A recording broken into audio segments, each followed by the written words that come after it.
Bulletin की शुरुआत एक बड़ी खबर के साथ करते हैं। पड़ोसी मुल्क पाकिस्तान में जुमे की नमाज के दौरान ब्लास्ट हो गया है। दक्षिणी वजीरिस्तान स्थित मस्जिद में ये बड़ा धमाका हुआ है। मस्जिद के अंदर रिमोट के जरिए ये धमाका किया गया। जुमे की नमाज के दौरान धर्मगुरु को निशाना बनाया गया। धमाके में मौलाना नदीम समेत कई लोग घायल भी हुए हैं। घायलों को पास के अस्पताल में भर्ती भी करा दिया गया है। इलाज जारी है। दक्षिणी वजीरिस्तान स्थित ये मस्जिद पाकिस्तान के खैबर स्थित दक्षिण वजीरिस्तान के आजम वरसार्क बाजार स्थित एक मस्जिद के अंदर धमाका हुआ है। इस हमले में बताया जा रहा है कि जमीयत उलेमा इस्लाम वाना के अमीर और मौलाना अब्दुल अजीज मस्जिद के प्रचारक मौलाना अब्दुल्ला नदीम को निशाना बनाया गया और धमाके में मौलाना नदीम समेत कई लोग इसमें घायल हुए हैं। पाकिस्तान में जुमे की नमाज चल रही थी, जिस दौरान ये ब्लास्ट देखने को मिला। दक्षिणी वजीरिस्तान स्थित मस्जिद जिसमें ये बेहद बड़ा धमाका हुआ है और बाकायदा रिमोट के जरिए धमाका किया गया। धर्मगुरु को यहां पर निशाना बनाया गया था और ये स्पष्ट अभी तक नहीं हो पाया कि अफगानिस्तान के लगे पाकिस्तान के सीमाई इलाके में इस विस्फोट के लिए आखिर जिम्मेदार कौन है। हालांकि धमाका उस वक्त हुआ जब मस्जिद में जुमे की नमाज के लिए कई लोग मौजूद थे। घायलों को तुरंत पास के अस्पताल में ले जाया गया। इलाज उनका जारी है। पुलिस और सुरक्षा बल स्थल पर पहुंचकर मामले की पूरी जांच पड़ताल में जुट गई। तो कल जुमे की नमाज थी, जिस दौरान ये धमाका यहां पर देखने को मिला। दक्षिणी वजीरिस्तान मस्जिद के अंदर बाकायदा रिमोट के जरिए एक धमाका यहां पर पेश आया और धर्मगुरु को यहां पर निशाना बनाया गया था। मौलाना नदीम समेत कई लोग इस ब्लास्ट में घायल भी बताए जा रहे हैं। तो जिस तरीके से लगातार पाकिस्तान में कभी आत्मघाती हमला, कभी टीटीपी के हमले देखने को मिल रहे हैं और एक जगह जहां पर ट्रेन भी हाईजैक हो गई थी, उसके बाद ये बेहद बड़ा धमाका मस्जिद में देखने को मिला, वो भी जुमे की नमाज के दौरान।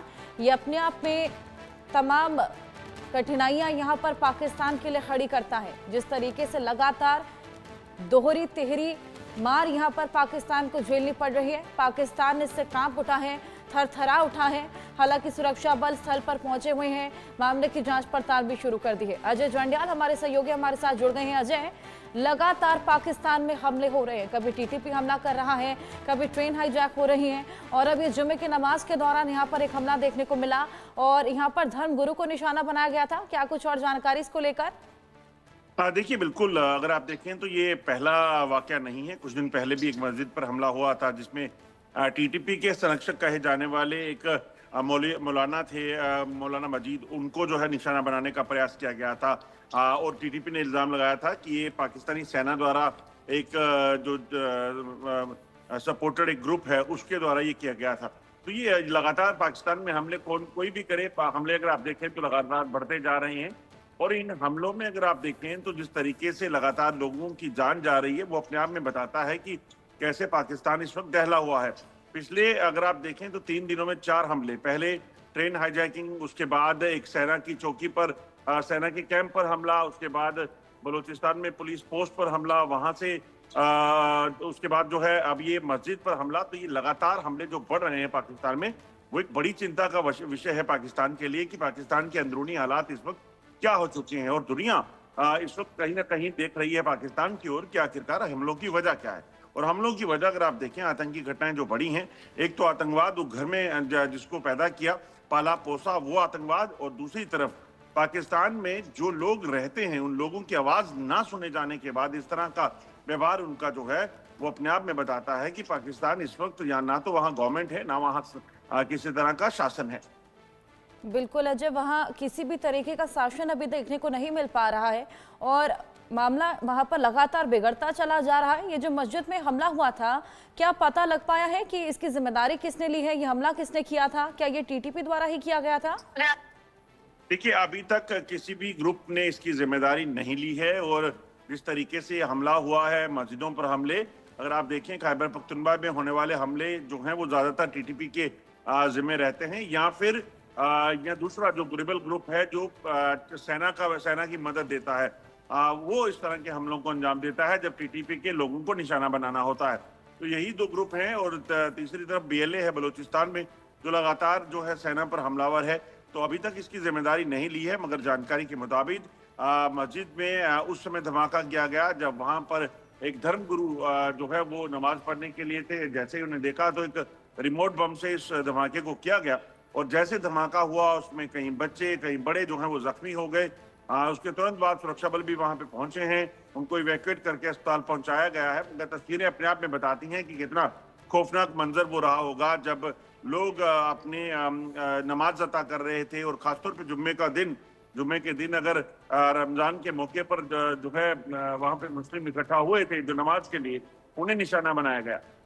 बिल्कुल अजय, जुमे की नमाज वहां पर चल रही थी। ऐसे में इन तरह के जो हमले होते हैं हमेशा आम जनता को यहां पर उसका खामियाजा भुगतना पड़ता है। हालांकि जो धर्मगुरु थे जिनको निशाना बनाया गया था, क्या वजह थी कि उन्हीं को निशाना बनाया गया? देखिए, जैसा मैंने पहले कहा, कुछ दिन पहले भी इसी तरह की मस्जिद में हमला हुआ था और एक बड़ा धमाका हुआ। उस धमाके में भी एक धर्मगुरु जो है उनकी मौत हुई थी, कहीं और लोग उनके साथी जो थे वो मारे गए थे। तो ये अपने आप में बताता है कि वहां पर बेसिकली आपसी रंजिश का सिलसिला बेहद ज्यादा है। वहां सिर्फ तहरीके तालिबान पाकिस्तान ही नहीं बल्कि पाकिस्तानी सेना द्वारा सपोर्टेड जो आतंकी ग्रुप हैं उनको भी वो भी इस तरह के हमले करते हैं, मगर वो उन लोगों को निशाना बनाते हैं जो टीटीपी के समर्थक हैं या टीटीपी के साथ जुड़े हुए हैं। तो ये दरअसल नॉन स्टेट एक्टर पाकिस्तान एक लफ्ज इस्तेमाल करता है जब भी भारत में कोई आतंकी हमला होता है या पाकिस्तान से कोई भारत में घुसपैठ करता मारा जाता है, तो जब भारतीय सेना उसे वापस देती है तो पाकिस्तान उन्हें नाम देता है नॉन स्टेट एक्टर्स। ये वही नॉन स्टेट एक्टर्स हैं जो पाकिस्तान ने खुद पाले हुए हैं और ये अपने आप में बताता है कि तहरीके तालिबान हो या फिर बलूचिस्तान में बीएलए हो या फिर और कई ग्रुप हो, संगठन हो जिसको पाकिस्तानी सेना फंडिंग करती है, कि वही नॉन स्टेट एक्टर इस वक्त पाकिस्तान अपने लिए जो है वो मुसीबत बनाए हुए हैं। बिल्कुल, अपने आप के लिए मुसीबतें यहाँ पर पाकिस्तान ने आतंकवाद को पनाह देकर शुरू करी थी और अभी उसी का खामियाजा यहाँ पर पाकिस्तान लगातार भुगत रहा है। अजय, जिस तरीके से ये पूरा हमला हुआ था, कितने आतंकी उस वक्त वहाँ पर मौजूद थे, किसने हमला किया, हालांकि इसकी जानकारी नहीं मिल पाई है, लेकिन कितने लोग वहाँ पर पहुंचे थे, इसका कोई अंदाजा? देखिए, जो जानकारी है उसके मुताबिक लगभग 18 से 20 लोग उस वक्त उस मस्जिद में मौजूद थे जब ये धमाका हुआ। गनीमत ये रही कि अभी तक इसमें किसी के जान जाने की पुष्टि नहीं हुई है और जख्मी जो हैं वो बच्चे भी हैं जो वहाँ पे थे। इसके अलावा बड़े जो हैं वो थे, जो धर्मगुरु को निशाना बनाना था वो मौजूद थे। मगर गनीमत ये रही कि वो उस वक्त जो है अंदर दूसरी तरफ चले गए थे, तो उनकी जान अब बच गई है।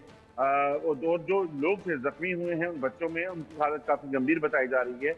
उनको अस्पताल में भर्ती कराया गया। जांच जो है करेगी, मगर पाकिस्तान की जांच आप जानती हैं कैसी होती है। कभी किसी को सजा होती हमें दिखी नहीं, किसी को पकड़ा गया हो 4 दिन से ज्यादा वो देखा नहीं। पाकिस्तान तो खुद कई बार आतंक के कमांडरों को पकड़ने का दावा कर चुका है, दुनिया को बता चुका है कि हमने उसे हिरासत में ले लिया है, मगर बाद में वही लोग जो है खुलेआम घूम रहे होते हैं। तो इसलिए पाकिस्तान में ऐसी चीजें बड़ी कम होती हैं कि किसी पे कार्रवाई। बिल्कुल अजय, हमने देखा है कि कई ऐसे मामले पहले भी देखने को मिले हैं जब दावे तमाम किए गए लेकिन निकलता कुछ भी नहीं निष्कर्ष उसका। ऐसे में जो आपने बताया कि इससे पहले भी एक मस्जिद में हमला हुआ था, उसके बाद से ही सुरक्षा यहाँ पर बंदोबस्त किया जाना चाहिए था, क्योंकि मालूम था कि जुमे की नमाज भी होने वाली है और जब इस तरीके से निशाना ऑलरेडी बनाया ही जा रहा है धर्मगुरुओं को, तो ऐसे में सुरक्षा उनको चाक चौबंद पहले ही करके रखनी चाहिए थी। सुरक्षा की बेहद बड़ी चूक यहाँ पर देखने को मिली। बिल्कुल, सुरक्षा अगर आप देखें तो सुरक्षा वहां पे नाम मात्र है। जितने भी हमले अगर आप देखें पिछले कुछ समय में हुए हैं उसमें साफ दिखता है कि ना तो वहां कोई सेना ना पुलिस कोई दिखती है। हमला होने के बाद चीजें जो हैं वो सामने आती हैं और वो चीजें जो है वो काफी दिक्कत देती हैं। आप देखिए, बच्चे अगर मस्जिद के अंदर थे, नमाजी अगर वहां से अगर उनकी जो है हत्या की जा सकती है, उनको निशाना बनाया जा सकता है। आप सेना के कैंप पे देखिए, खुलेआम जो है हमले होते हैं। ट्रेन जो कि सबसे सुरक्षित होनी चाहिए, उनके जिस रास्ते से ट्रेन जाती है उन रास्तों से लेकर ट्रेन की अपनी सुरक्षा के बंदोबस्त को लेकर तमाम इंतजाम होने चाहिए, मगर नहीं किए गए थे। तो ये अपने आप में बताता है कि ट्रेन जो है यहाँ कोई भी चीज होती है। जैसे कल हम एक खबर दिखा रहे थे कि जहाज जो आसमान में उड़ा पाकिस्तान का PIA का, उस जहाज का पहिया एक गायब हो गया था और बिना पहिए के जहाज उड़ान भरता है और लैंड करता है। तो ये अपने आप में बताता है कि वहाँ कोई भी सिक्योरिटी चेक नाम की चीज मुझे नहीं लगता है, और इसीलिए शायद वजह है कि आप देखें कई बार आतंकी हमले हो रहे हैं, कोई पूछ नहीं रहा, कोई सुरक्षा दिख नहीं रही। आतंकी हमले होने के बाद सुरक्षा बल सिर्फ लोगों को या तो बॉडीज उठाने के लिए या फिर उनको अस्पताल ले जाने के लिए दिखते हैं। बिल्कुल अजय, यहाँ हालात बेहद खराब हैं, व्यवस्थाएं बिल्कुल चरमराई हुई हैं। अगर हम क्रिकेट के मैचेस की बात ले लें या फिर हम किसी भी बड़े इवेंट की मेज़बानी की बात भी ले लें, वो भी पाकिस्तान इंश्योर नहीं कर पाता है और सुरक्षा के लिहाज से भी वहाँ पर कुछ खास इंतजामात नहीं रहते हैं। ऐसे में व्यवस्था वहाँ पर बेहद चरमराई हुई है। और बहुत शुक्रिया आपका तमाम जानकारी।